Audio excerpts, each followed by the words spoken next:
आज हम शुरू करने वाले अपना व्यष्टि अर्थशास्त्र माइक्रोइकोनॉमिक्स। ठीक है, पहली क्लास है अपनी, तो शुरू करते हैं बिना टाइम वेस्ट करें। तो आज का अपना पहला चैप्टर है अर्थशास्त्र एवं अर्थव्यवस्था। ठीक है, ये हमारे इकोनॉमिक्स का पहला चैप्टर यानी अर्थशास्त्र। ठीक है, तो शुरू करते हैं क्या है इसके बारे में।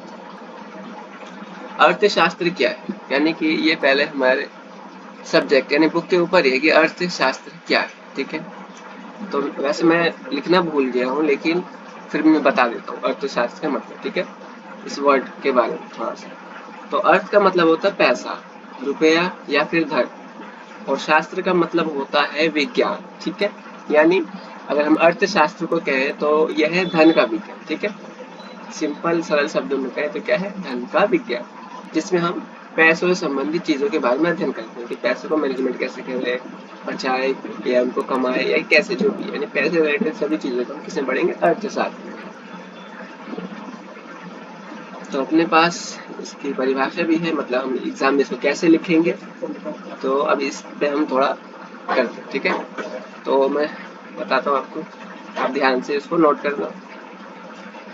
अर्थशास्त्र एक ऐसा विषय है, मैंने इसको क्या कहा, ये एक ऐसा विषय है जो हमारी सीमित, क्या है, जो हमें सीमित साधनों से हमारी असीमित आवश्यकताओं की पूर्ति करना सिखाता है। ठीक है, सीमित साधनों से असीमित आवश्यकताओं की पूर्ति करना है। तो यहाँ पे बात है साधन क्या होता है। तो साधन को अगर हम कहें तो साधन या संसाधन वो चीजें होती है जो हमारी आवश्यकताओं को पूरा करते हैं। उदाहरण तौर पर अगर हम ले तो एक सबसे अच्छा उदाहरण है पैसा, रुपया। ठीक है, किसी भी चीज को हम उसे खरीद सकते हैं और अपनी जरूरतों को, इच्छाओं को, आवश्यकताओं को पूरा कर सकते हैं ना। तो इसलिए अगर हम कहें तो कोई भी ऐसी वस्तु जो हमारी इच्छाओं, जरूरतों और आवश्यकताओं को पूरा कर दे उस साधन या फिर संसाधन कहलाता है। तो यहाँ पे कह रहा है कि अर्थशास्त्र एक ऐसा विषय है जो हमें सीमित साधनों से हमारी असीमित आवश्यकताओं की पूर्ति करना सिखाता है। इसका मतलब यह है कि जो भी हमारे पास साधन है, जैसे मैंने कहा कि पैसा है, वो हमारे पास एक सीमित मात्रा में है, चाहे 50,000 हो, 1 लाख हो, 1 करोड़ है, सीमित है ना, एक फिक्स अमाउंट में ही है। लेकिन हमारी जो इच्छाएं वो कैसी है, असीमित। हमारी आवश्यकताएं, इच्छाएं कैसी, असीमित। एक चीज जैसे कि अगर किसी के पास सपोज कोई पैदल है, मतलब उसके पास साइकिल भी नहीं है, वो साइकिल की इच्छा करेगा। उसके पास साइकिल होगी तो मोटरसाइकिल की इच्छा करेगा, या फिर उसके बाद वो कार, फिर और कुछ। ठीक है, इस तरीके से यानी हमारी जो इच्छाएं है एक के बाद एक बढ़ती जाती है, वो कभी खत्म नहीं होती। अभी हमें कुछ और चीज चाहिए तो दूसरे पर कुछ और। इसलिए कहा है कि हमारी इच्छाएं, आवश्यकता क्या है, असीमित है, अनलिमिटेड है। और जबकि इनके मुकाबले हमारे संसाधन है, रुपया है या फिर जो भी वस्तु है जिनसे हम इच्छा को पूरा कर सकते हुए क्या है, सीमित है। ओके, ठीक है, समझ में आ गया होगा सबको। ठीक है, थोड़ा और आगे करते हैं इसको। तो अर्थशास्त्र हमें सिखाता है कि व्यष्टि स्तर पर, कौन से स्तर पर, व्यष्टि स्तर, इसके बारे में हम आगे बढ़ेंगे। ठीक है, तो व्यष्टि स्तर पर कैसे एक उपभोक्ता अपनी सीमित आय से अधिकतम संतुष्टि प्राप्त करता है, कैसे एक उत्पादक अपने सीमित संसाधनों से अधिकतम लाभ कमाता है, तथा समष्टि स्तर पर कैसे एक देश अपने सीमित साधनों से अधिकतम जीडीपी, समृद्धि और अधिकतम सामाजिक कल्याण को प्राप्त करता है। ठीक है, तो अर्थशास्त्र को हमें कैसे बताया, एक सब्जेक्ट के तौर पे यानी विषय के तौर पे लिया, जो हमें बताएगा व्यष्टि स्तर। व्यष्टि स्तर क्या है, इसके दो भाग है, व्यष्टि और समष्टि। ठीक है, आगे बढ़ते हैं। यहाँ पे मैंने बता दिया, वैसे यहाँ पे देखो मैंने बताया कि अर्थशास्त्र की प्रकार, व्यष्टि अर्थशास्त्र, समष्टि अर्थशास्त्र। ठीक है, उसी के अंदर ये बात की गई थी। अब देखते हैं इनमें है क्या एक्चुअली।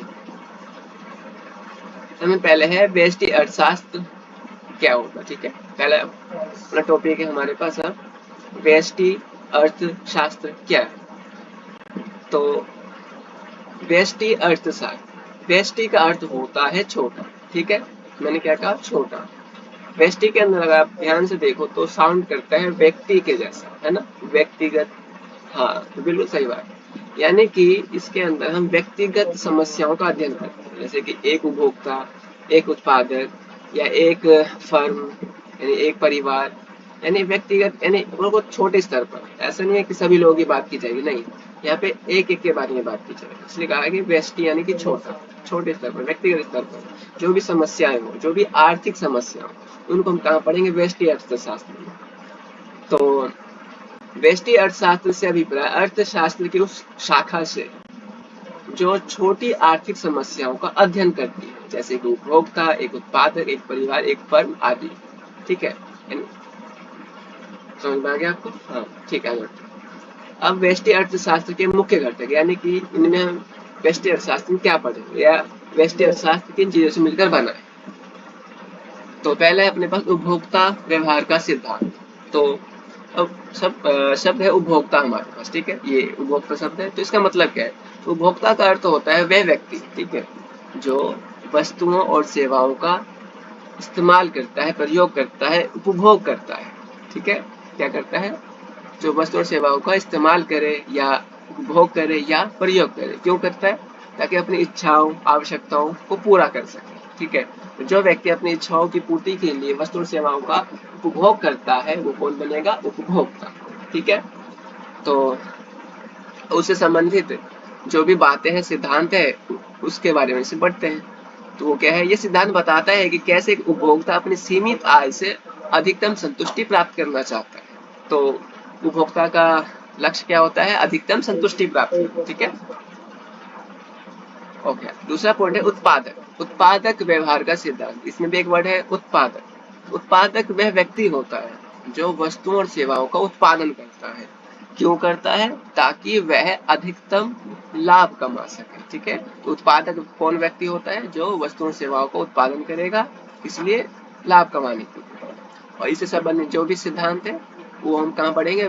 व्यष्टि में। तो ये क्या कहता है? उत्पादक व्यवहार का सिद्धांत। यह सिद्धांत बताता है कि कैसे एक उत्पादक अपने सीमित संसाधनों से अधिकतम लाभ कमाता है। तो एक उत्पादक का जो उद्देश्य क्या होता है? अधिकतम लाभ कमाना। ठीक है, ये हम कहाँ पढ़ेंगे? उत्पादक व्यवहार के सिद्धांत में पढ़ेंगे, जो कि हमारे व्यष्टि अर्थशास्त्र। तीसरा पॉइंट है कीमत सिद्धांत, यानी किसी वस्तु का कीमत कैसे निर्धारण होता है किसी बाजार में, ये हम इसमें पढ़ेंगे। ठीक है, समझ में आ गया होगा? बहुत अच्छा, आगे चलते हैं। अगला है अपने पास समष्टि अर्थशास्त्र। ठीक है, समष्टि अर्थशास्त्र ये सेकंड बुक होगी आपकी, यानी मतलब 12th में। ठीक है, पहले ये 11th में ही 11th कह रहा हूँ, 12th में हुआ करती थी व्यष्टि और समष्टि साथ में। अब कुछ सालों से इनको अलग अलग कर दिया है, व्यष्टि को 11th में कर दिया है और समष्टि को 12th में कर दिया है। तो कोई बात नहीं, लेकिन ये हमारी टॉपिक है हमारे पास। ठीक है, हमें पता होना चाहिए। तो समष्टि अर्थशास्त्र, देखो समष्टि के अंदर थोड़ा ऐसा साउंड करता है समस्त। ठीक है, यानी सभी। समष्टि अर्थशास्त्र भी कुछ ऐसा ही।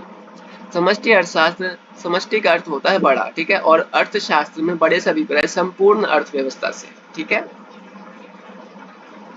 अर्थात समष्टि अर्थशास्त्र संपूर्ण अर्थव्यवस्था के आर्थिक समस्याओं का अध्ययन करती है, जैसे रोजगार, जीडीपी, समृद्धि, सरकारी बजट, विनिमय दर आदि। यानी कि देश में सभी लोगों को जो भी समस्याएं हैं, आर्थिक समस्याएं, ठीक है, उनका अध्ययन हम कहाँ पढ़ेंगे?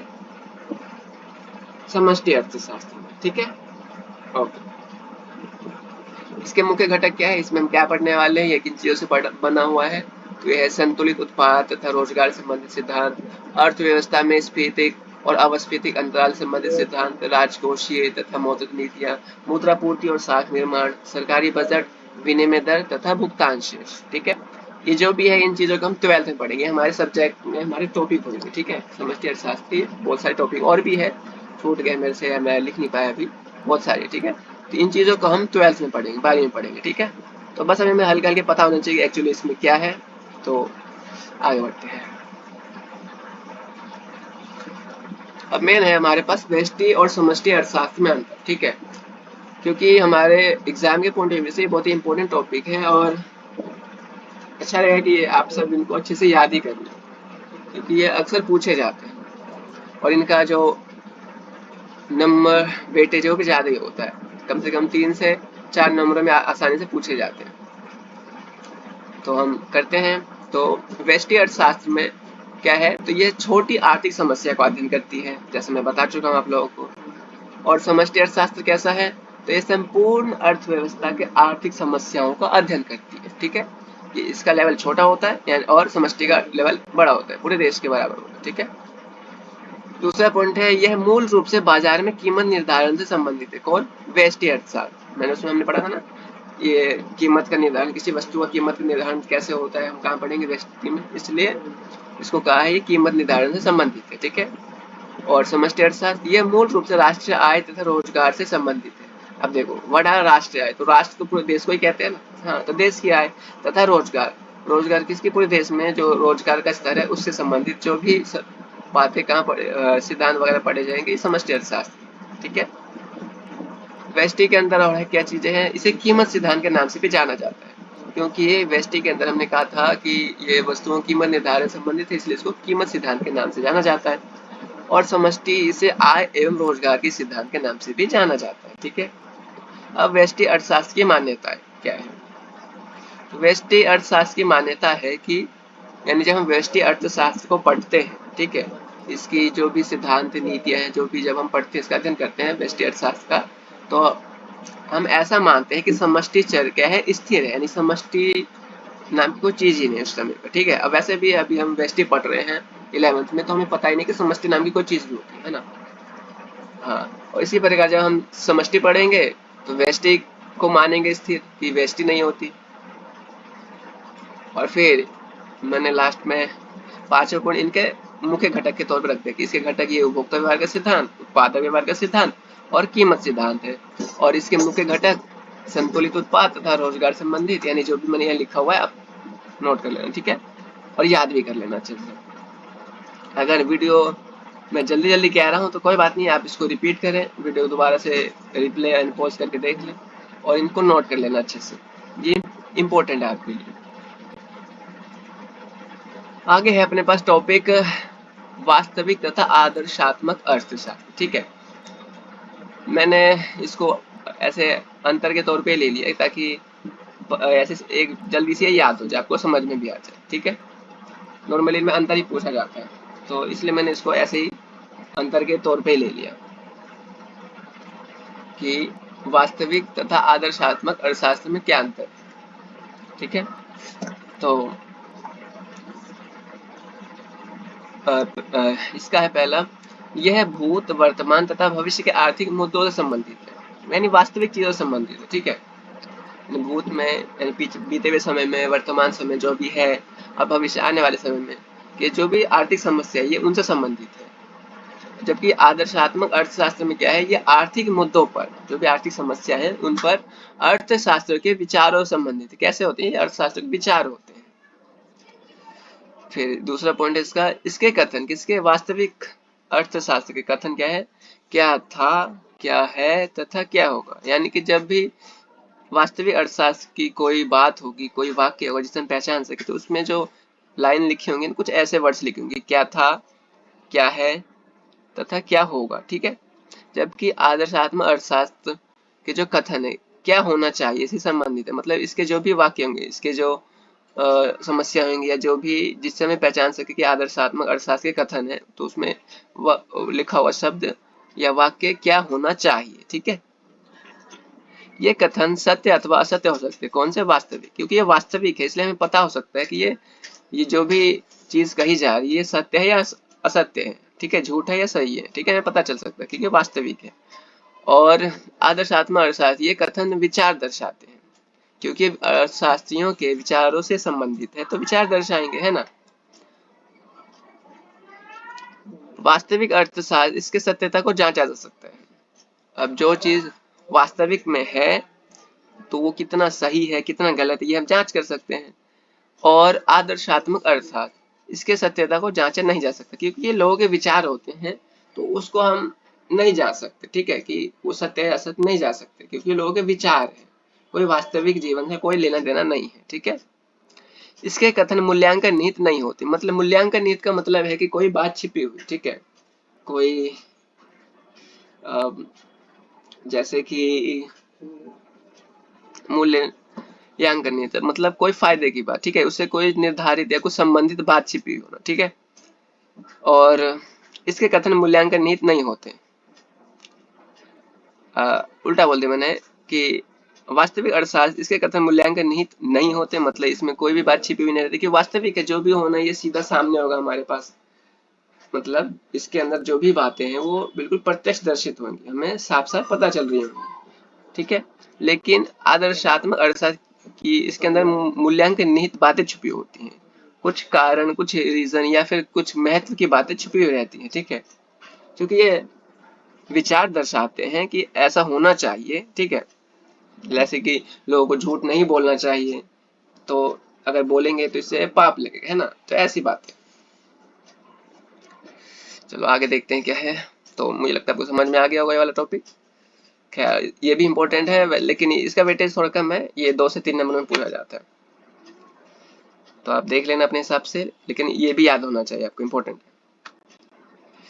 अब कुछ बातें रह गई थी जो बताना है, तो मैं बता देता हूँ कि आर्थिक समस्या, ठीक है, ये टॉपिक नहीं बल्कि कुछ बातें जो शुरू में ही थी लेकिन मेरे को लगा अभी बतानी चाहिए, तो मैं बता देता हूँ। जैसे कि आर्थिक समस्या, या आगे आने वाले चैप्टर में बार बार रिपीट होने वाले कुछ वर्ड्स, इसलिए मैं आपको बता रहा हूँ। कहता है कि आर्थिक समस्या, आर्थिक समस्या, तो इसका मतलब क्या है कि इससे विपरीत संसाधनों के इष्टतम प्रयोग से है या किफायतपूर्ण प्रयोग से है, ठीक है। यानी जो भी हमारे पास संसाधन है उनका सबसे अच्छा प्रयोग करना ही क्या है, आर्थिक समस्या, क्योंकि ये हमें पता नहीं होता और ये हमें अर्थशास्त्र बताता है, ठीक है। अपने संसाधनों का बेहतर प्रयोग करना, पर कैसे हम करें, ठीक है, ये एक समस्या है जिसको हम आर्थिक समस्या कहते हैं। आर्थिक समस्या उत्पन्न होने के कारण, अभी समस्या उत्पन्न क्यों होती है, तो संसाधन सीमित अथवा दुर्लभ, ठीक है, यानी कम। संसाधन कैसे है, सीमित होते हैं या फिर दुर्लभ यानी कम है, तथा उनके वैकल्पिक प्रयोग है। सीमित तो मैं बता चुका हूँ, दुर्लभ, दुर्लभता का मतलब होता है कमी, किसी भी चीज की कमी। सीमित या दुर्लभ यानी संसाधन या तो सीमित या कम है, तथा उनके वैकल्पिक प्रयोग, वैकल्पिक प्रयोग का मतलब होता है एक से अधिक प्रयोग। अब जैसे कि हमारे पास पैसा है, लाइक 100 रुपए है, तो हम उस 100 रुपए से एक से अधिक चीजें खरीद सकते हैं ना, है? चाहे तो हम कोई बुक खरीद ले, कोई मेडिसिन खरीद ले, या कुछ और ऐसे ही, यानी एक पैसे से एक से अधिक चीजें खरीदी जा सकती हैं। लेकिन हमें निर्धारित करना पड़ा है कि हमें क्या खरीदना है, हमें डिसाइड करना पड़ता है। तो संसाधनों के जो हम एक से अधिक चीजों पर प्रयोग कर सकते हैं वो है वैकल्पिक प्रयोग। दुर्लभता से अभिप्राय हमारी आवश्यकताओं की तुलना में, हाँ, दूसरा वर्ड मैंने कहा कि दुर्लभता क्या है, दुर्लभता से अभिप्राय हमारी आवश्यकताओं की तुलना में संसाधन कम है, ठीक है। यानी दुर्लभता का मतलब मैंने बता दिया कि कमी होता है, संसाधनों की कमी, किसकी तुलना में, हमारी आवश्यकताओं की तुलना में। तथा संसाधनों के वैकल्पिक प्रयोग से अभिप्राय संसाधनों का एक से अधिक प्रयोग होना है, ठीक है।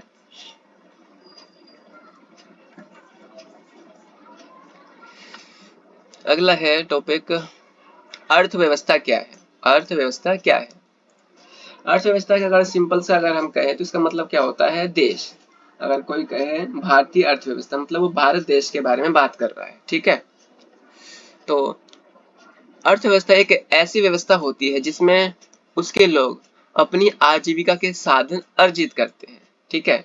उसमें रहने वाले लोग अपनी आजीविका के साधन, अब यहाँ पे बात है आजीविका, तो आजीविका का मतलब जो जीवित रहने के लिए अति आवश्यक है, इसके बिना लोग मर जाएंगे, ठीक है। तो इसमें अगर हम कहें तो इसमें शामिल रहता है आजीविका में रोटी, कपड़ा, मकान और शिक्षा और स्वास्थ्य, ठीक है। यानी ये चीजें जीने के लिए बहुत ही आवश्यक है। आगे है, अगर सरल शब्दों में कहें तो अर्थव्यवस्था का अर्थ किसी देश से है, उदाहरण के लिए भारतीय अर्थव्यवस्था यानी भारत देश, ठीक है। ओके, अर्थव्यवस्था के प्रकार, अब इसके प्रकार कितने हैं, तो केंद्रीय नियोजित या नियोजित, केंद्रीय नियोजित या नियोजित, या इसका एक और नाम है सामाजिक अर्थव्यवस्था, बाजार या स्वतंत्र या पूंजीवादी अर्थव्यवस्था, ठीक है, और मिश्रित अर्थव्यवस्था। ये क्या है, इसका हम ना सीधा अंतर करेंगे, उसमें पता चल जाएगा। ये भी इम्पोर्टेंट है, लेकिन ये भी कम पूछा जाता है, भले अगर इसका वेटेज बनता है तो ये 4 से 5 नंबरों का बनता है, ठीक है। कोई भी 2 में हमें अंतर करने के लिए दे सकता है, तो ये भी आप याद कर लेना। तो ये 3 है, हम इनकी विशेषताओं को पढ़ते हैं और उससे क्लियर हो जाएगा। केंद्रीय नियोजित अर्थव्यवस्था, इसमें क्या होता है, सभी आर्थिक निर्णय केंद्रीय अधिकारी द्वारा लिए जाते हैं। तो जो भी निर्णय है, ठीक है, जो भी उस देश में किया जाना है उसका निर्णय कौन लेगा, कौन लेगा? तो केंद्रीय अधिकारी। केंद्रीय अधिकारी मतलब देश का सरकारी व्यक्ति, यानी कि हम कहे तो जैसे हमारे देश में हमारे प्रधानमंत्री है, राष्ट्रपति है ना, ये केंद्रीय अधिकारी है, हमारे देश के बारे में फैसले लेते हैं ना सभी। हाँ, इसलिए तो और इसलिए इसको केंद्र नियोजित कहा, केंद्र में नियोजित है। ठीक है, सभी आर्थिक निर्णय केंद्रीय अधिकारी द्वारा लिए जाते हैं। दूसरा क्या है?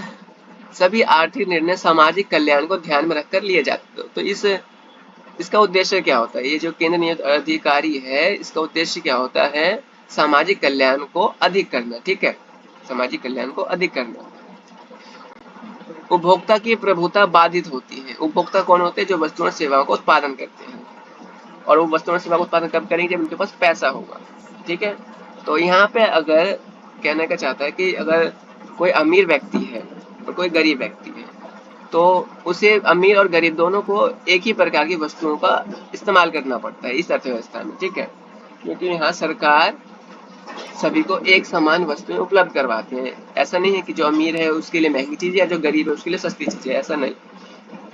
केंद्रीय नियोजित अर्थव्यवस्था में सब के लिए एक जैसी वस्तु उत्पादित की जाती है। इससे क्या होता है कि जो उपभोक्ता लोग होते हैं, यानी जिनके पास ज्यादा पैसा हो, ठीक है, तो वो थोड़ा असंतुष्ट हो जाते हैं। क्यों? क्योंकि उनके मन में ये भावना आती है कि यार हमें भी वही चीजें इस्तेमाल करनी पड़ रही है जो गरीब लोग इस्तेमाल करते हैं। तो इसकी वजह से थोड़ा वो इसकी वजह से ऐसा हुआ है कि उपभोक्ता लोग क्या होता है, उनकी जो प्रभुता यानी इनका महत्व है वो कम हो जाता है। ठीक है, सभी संसाधनों पर सरकार का अधिकार होता है। हाँ, तो भाई जब पूरा देश को सरकारी कंट्रोल करेगी, मतलब इसका केंद्र अधिकारी कंट्रोल करेगा, तो उस पर किसका अधिकार होगा? सरकार का ही अधिकार होगा सभी संसाधनों पर, सभी वस्तुओं पर। ठीक है, सभी आर्थिक क्रियाएं सार्वजनिक क्षेत्र में सक्रिय होती है। जो भी आर्थिक क्रिया है, उपभोग, उत्पादन, बचत, यानी जो भी चीजें हैं सब कहाँ की जाएंगी? सार्वजनिक क्षेत्र में। ठीक है, आगे बढ़ते हैं। बाजार अर्थव्यवस्था। सभी आर्थिक निर्णय बाजार की शक्तियों द्वारा लिए जाते हैं। बाजार की शक्ति बोले तो मांग और पूर्ति, यानी कि कहें तो वस्तुओं को बनाने वाला और वस्तुओं को खरीदने वाला ही इसके अंदर एक्टिव पार्ट लेते हैं। ठीक है, बाजार की शक्ति तो में शामिल है मांग और पूर्ति। मांग कौन करता है? उपभोक्ता लोग जो वस्तुओं को खरीदेंगे, और पूर्ति में कौन है? पूर्ति कौन करते हैं? बेचने वाले, उत्पादक लोग, और ये दोनों ही पैसे वाले होते हैं। ठीक है, इसलिए इस बाजार को, इस अर्थव्यवस्था को हमने क्या कहा था? पूंजीवादी अर्थव्यवस्था। ठीक है, तो सभी आर्थिक निर्णय बाजार की शक्तियों द्वारा लिए जाते हैं, मांग और पूर्ति द्वारा। जिसके पास पैसा है वो बनाएगा वस्तुओं को, और जिसके पास पैसा वो खरीदेगा, बात खत्म। ठीक है, इसमें सरकार तो है ही नहीं, इसलिए कोई मतलब नहीं बनता। सभी आर्थिक निर्णय लाभ को अधिक करने के उद्देश्य को ध्यान में रखकर लिए जाते हैं। तो चूंकि दोनों तरफ पैसे वाले ही हैं, तो उत्पादक चाहेगा कि वो महंगा सामान बेचे ताकि अधिक लाभ हो, और उपभोक्ता चाहेगा कि जो भी वो वस्तु खरीद रहा है उससे अधिक संतुष्टि प्राप्त। ठीक है, यानी कहीं ना कहीं दोनों का जो उद्देश्य है लाभ प्राप्त करना ही है अपने अपने स्तर पर। उपभोक्ता प्रभुत्व होता है, क्योंकि यहाँ पर जिसके पास पैसा है वो कुछ भी खरीदे, ठीक है, जैसा मन चाहे चीजें खरीद सकता है, तो उपभोक्ता का महत्व बढ़ जाता है। यहाँ पे केंद्रीय नियोजित अर्थव्यवस्था की तरह कुछ बाधाएं नहीं है। ठीक है, कि सबके लिए सेम वस्तुएं नहीं, यहाँ पे अमीर के लिए अमीर और गरीब के लिए गरीब जैसी वस्तुएं उपलब्ध होती है। सभी संसाधनों पर निजी लोगों का अधिकार होता है, क्योंकि इसके अंदर बाजार की शक्तियां ज्यादा एक्टिव होती हैं, तो इसलिए यहाँ पर क्या है? सभी संसाधनों पर निजी लोगों का अधिकार होगा, क्योंकि खरीदने वाले कौन? निजी लोग होते हैं, और बनाने वाले भी कौन? निजी लोग होते हैं। उत्पादक भी निजी लोग और उपभोक्ता भी निजी लोग, इसलिए सभी संसाधनों पर निजी लोगों का अधिकार होता है। सभी आर्थिक क्रियाएं निजी क्षेत्र में सक्रिय होती है। ठीक है, ओके।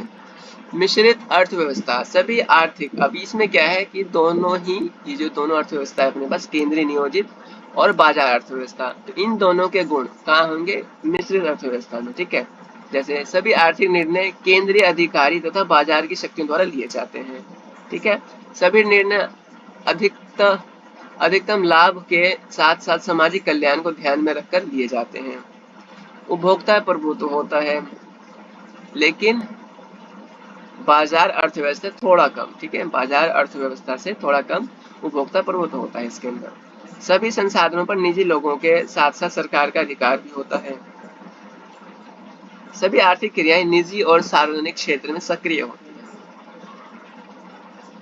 ठीक है, तो इसी के साथ सॉरी, तो ये आपका फर्स्ट चैप्टर मैं कंप्लीट करता हूँ। अगर कोई टॉपिक रह गया हो तो आप मेरे को कमेंट में बता सकते हैं, मैं उसके बारे में आपको बता दूंगा।